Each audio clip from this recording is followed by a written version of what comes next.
Hi friends, இந்த பதிவில் நம்ம மக்காச்சோளம் தான் கார்ன் அதில் வடை எப்படி பண்ணலாம் அப்படிங்கிறத இப்போ பார்க்கலாம். இந்த கார்ன் ஆரோக்கியத்துக்கு மிகவும் நல்லது. இதில் விட்டமின்கள், தாதுக்கள் மற்றும் நார்ச்சத்துக்கள் அதிகமாக இருக்குது. ஸோ இதய ஆரோக்கியம், ஹார்ட்டுக்கு ரொம்ப நல்லது. இது இரத்த சோகை கூட தடுக்கக்கூடியது. ஸோ செரிமானத்திற்கு, டைஜஷனுக்கு ரொம்ப உதவுகிறது இந்த கார்ன். இது அப்புறம் ஆரோக்கியம், கண்ணுக்கு கூட ரொம்ப நல்லது. பார்வை மங்குதல், அந்த பிரச்சனைகளை இது தடுக்கக்கூடியது. ஸோ ஹார்ட்டுக்கும் ரொம்ப நல்லதுன்னு இப்போ பார்த்தோம்.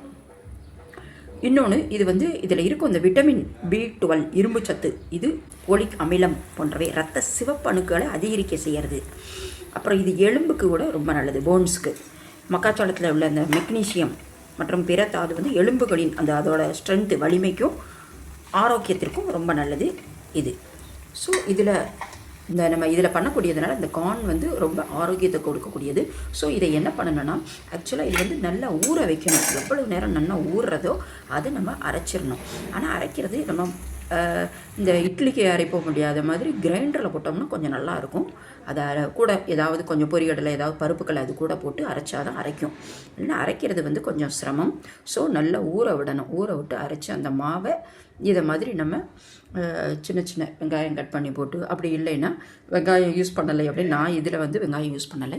நீங்கள் என்ன பண்ணலாம் அப்படின்னா, அருமையாக இதை மாதிரி பொடி பொடியாக பச்சை மிளகாய் கட் பண்ணி, கருவேப்பிலை, கொத்தமல்லி கொஞ்சம் கட் பண்ணி போட்டு நீட்டாக அருமையாக இந்த மாதிரி பண்ணலாம். நம்ம கார்ன் வடை ஆரோக்கியத்திற்கும் நல்லது.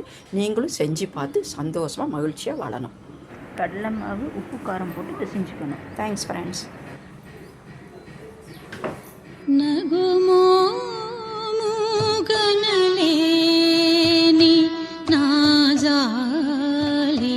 తెలిసి నగుమో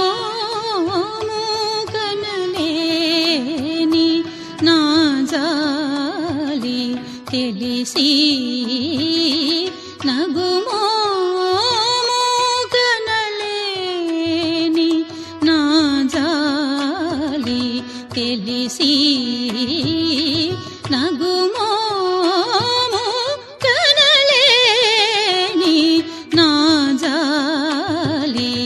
తెలిసి